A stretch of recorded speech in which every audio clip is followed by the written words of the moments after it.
সেটা হচ্ছে সাম্প্রতিক আমরা দেখেছি শায়েখ আহমদুল্লাহর সাথে ছবি তোলায় বেসরকারি বিশ্ববিদ্যালয় ইউনিভার্সিটি অফ এশিয়া প্যাসিফিকের বিজনেস বিভাগের প্রফেসর ডক্টর শামশেদ আহমেদ স্যারকে শোকজ করা হয়েছে। প্রশ্ন হচ্ছে, এখনও এ দেশে এত বেশি আলেম বিদ্বেষ কেন?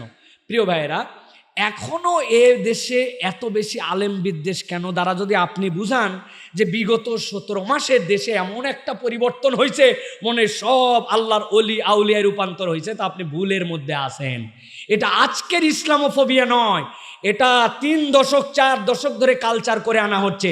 এখন ঠেলায় পরে ওরা একটু সেমিনার করে, ঠেলায় পরে ওরা একটু সিরাত করে, ঠেলায় পরে ইসলামিক বিভিন্ন প্রোগ্রাম করে। এটা তাদের দিল থেকে না আসে না, তাদের অন্তরগুলো ইসলাম বিদ্বেষে ভরা। আপনি দেখছেন না, যেই বাচ্চাটা লিল্লাহে তাকবীর আল্লাহু আকবার বলে গর্জে উঠেছিল, ওই মেয়েটার হাত থেকে মাইক কেড়ে নেওয়া হয়েছিল। কিন্তু আল্লাহ দেখায় দিয়েছেন তরুণ প্রজন্ম যারা, তারা আবার তাদেরকেই সমর্থন করে। গতকালকে ওই মেয়ের মুখ দিয়ে আবার লিল্লাহে তাকবীরের স্লোগান আসছে, ঠিক কিনা? এটা এই জন্য বললাম, এই যেগুলো না, এগুলো বুড়া ভাম, এগুলো হচ্ছে বুড়া শয়তান, এইগুলা সব বিশ্ববিদ্যালয়ে আছে। আমাদের নতুন করে পদক্ষেপ কি নিতে হবে সেটার বিষয়। এটা আমি বলে গেলাম, আপনারা প্রশ্ন দিয়ে গেলেন, জানাই গেলাম। এটা সমাধান নয়, বরং একদল ডেডিকেটেড আলেমদের ওখানে যাওয়া দরকার।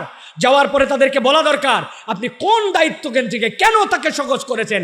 আমরা যদি এর কড়া প্রতিবাদ স্থানে যে করতে না পারি, তাহলে এদের বীজ গোড়ায় আরো বেশি বাড়বে। প্রতিবাদ এখন হতে হবে একদম স্পেসিফিক, টু দ্য পয়েন্ট, ঠিক কিনা?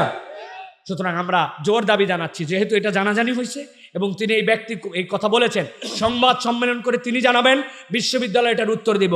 এবং যারা এইটা করেছেন আলেমদের সাথে ছবি থাকার কারণে, তাদেরকে দাওয়াত দেওয়ার কারণে, তাদেরকে বলার কারণে, যারা বিরোধিতা করতেছেন এদেরকে চিহ্নিত করে বিশ্ববিদ্যালয়ের এর বিপক্ষে স্টেপ নিতে হবে, ঠিক কিনা?